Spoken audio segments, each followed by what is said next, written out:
বন্ধননগরে চট্টগ্রামের ঐতিহ্যবাহী সালগোলা লৌ ক্রসিং থেকে শুরু করে বন্দর ইপিজেড পতঙ্গার সচেতন নাগরিক সমাজের উদ্যোগে আজকের এই মানববন্ধন কর্মসূচির আপনারা জানেন আজকে এই চট্টগ্রামের ক্রসিং এর যানজট এটা ঐতিহাসিক একটি যানজট আমাদের জন্য মরণ ফাঁদ হিসেবে হয়ে গেছে।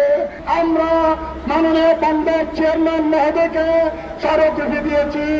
আমরা ডিসি ট্রাফিক মহোদয়, মাননীয় পুলিশ কমিশনার, সিডিএর চেয়ারম্যান, মাননীয় মেয়র এবং বিভিন্ন রাজনৈতিক সংগঠনের প্রত্যেকটি সেক্টরে বন্দর বিজেট জোনের ডিসি ট্রাফিক সহ এবং বিভিন্ন প্রতিষ্ঠানে আমরা সেই স্মারকলিপি দিয়েছিলাম।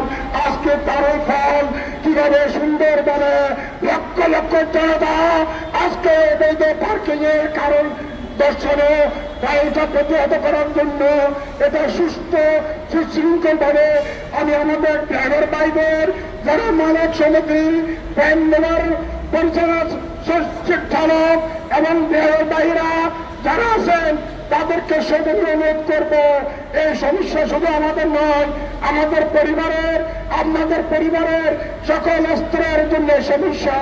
আমরা এটার সমাধান চাই, যানজট মুক্ত চাই এই চট্টগ্রাম। আমরা বন্দর ইপিজেড পতঙ্গার সর্বস্তরের জনগণের সহযোগিতা যেভাবে পেয়েছি আগামীতে আরো বৃহৎ আকারে পাবো। অত্র এলাকায় যানজট মুক্ত চাই কিনা আমরা আমাদের এলাকায় যানজট মুক্ত রাস্তা চাই কিনা?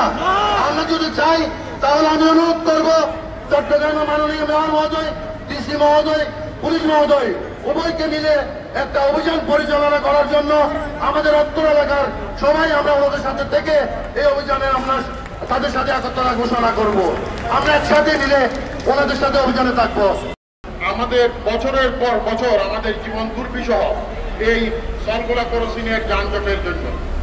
এটা আমি মনে করি যে আমাদের অত্র এলাকার সবার জন্য একটা ফরজ কাজ এই যানজট মুক্ত করার জন্য। আমি মনে করি বন্দর চেয়ারম্যান এবং পুলিশ প্রশাসনের পুলিশ কমিশনার মহোদয় যদি সামান্য সদিচ্ছা থাকে রাতারাতি এই যানজট নিরসন করা সম্ভব। এই এলাকায় হালিশহর পতেঙ্গায় 10 লক্ষ মানুষের বসবাস, তাদের জীবনকে দুর্বিষহ করে দিয়েছে এই যানজট।